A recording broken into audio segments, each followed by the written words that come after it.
আসসালামু আলাইকুম। গত কয়েকদিন ধরে আমাদের এবং আমাদের ফার্মের গরুগুলার একবারে নাজেহাল অবস্থা। এই প্রচন্ড গরমে কোনো কাজকর্ম এবং কোনো ভিডিও করার ইচ্ছা হয় না। আপনাদের সাথে গুরুত্বপূর্ণ বিষয় নিয়ে শেয়ার করব, সেটা হলো এই তীব্র গরমের সময় কিভাবে আমরা গবাদি পশুর পরিচর্যা করি। এই ভিডিওর মধ্যে তুলে ধরার চেষ্টা করবো ইনশাল্লাহ। তো এর মধ্যে দেখেন, আমি ফার্মে এসে দেখি যে আমাদের একটি গরু, যে গরুটা আমার বোনের কাছ থেকে নিয়ে আসছিলাম, তো এই গরুটা কিন্তু নাকের যে রশি আছে এটা কিন্তু ছিঁড়ে ফেলছে। তো যেহেতু আমাদের শফিক ভাই গেছে ঘাস কাটতে, আমি একলাই কিন্তু এটার যে নাকের রশি, তো এটা পরানোর চেষ্টা করলাম। তো ও আর কি আমাদের সাথে অনেক জোরাজোরি করার পরে কিন্তু অবশেষে আমি সাকসেস হতে পারছি। তো এখন যেহেতু অতিরিক্ত পরিমাণ গরম, তো সকাল থেকেই কিন্তু একদম সন্ধ্যা পর্যন্ত নাজেহাল অবস্থা।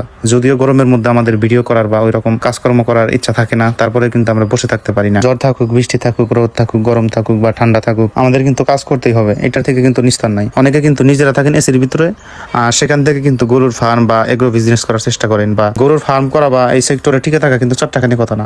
যখন সকালবেলা গরুর ফার্মে প্রবেশ করি, তখন অবশিষ্ট খাবারগুলো পরিষ্কার করার পরে কিন্তু পানি দেই। এরপরে 10টা-11টার সময় পানি দেই। এই পানিটা কিন্তু দুপুর 2টা-3টা পর্যন্ত থাকে। তো এরপরে কিন্তু আমরা রাত 8টার পরে পানি দেই। আর সবসময় কিন্তু পানি দিয়ে রাখার কোনো প্রয়োজন নাই।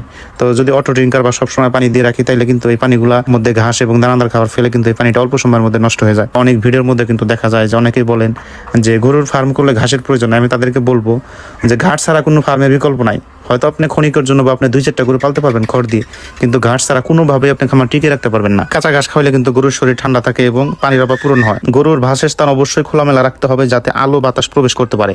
ধরেন ফার্মের আশেপাশে যদি বড় ধরনের গাছগাছালি এবং ফার্মের চারপাশে যদি খোলা থাকে, তাইলে কিন্তু এমনিতেই ঠান্ডা থাকে।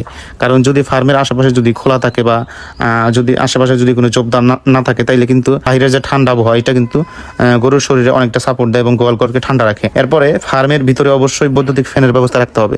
দেশি জাতের গরুগুলোর তুলনায় ফ্রিজিয়ান ষাঁড় গরু এবং গাভীর ক্ষেত্রে খৈল এবং সয়াবিন ভুসি না ব্যবহার করাই ভালো। এই সয়াবিনের ভুসি এবং সরিষার খোল কিন্তু আমরা বিশেষ করে গাভী গরুকে শীতের বেলায় দেই, কারণ এতে কিন্তু শরীরের তাপমাত্রা আরো বৃদ্ধি করে। তাই আর কি গরমের সময় গাভী গরুকে সরিষার খোল এবং সয়াবিনের ভুসি অল্প পরিমাণে দিতে হবে। আপনারা ভিডিওর শুরুতে যে স্যালাইনটা দেখতেছেন, ওইটা কিন্তু আমরা গরুকে স্যালাইন দিছি। তো প্রতিদিন দুপুরে 1 প্যাকেট করে 20 গ্রাম স্যালাইন খাওয়াতে হবে এবং এতে গরুর শরীরের পানি শূন্যতা পূরণ হবে। এরপরে গরুকে দুপুরবেলায় কখনোই উত্তেজিত করা যাবে না।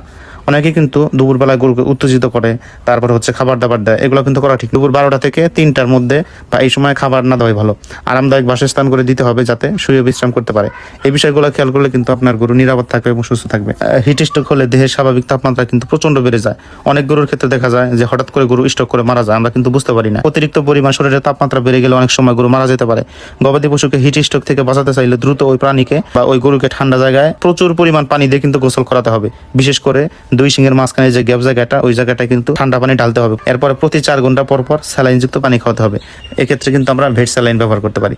তো উপরোক্ত এই বিষয়গুলো খেয়াল করলে কিন্তু তীব্র হিট স্ট্রোক থেকে আমরা গরুকে সহজে রক্ষা করতে পারবো।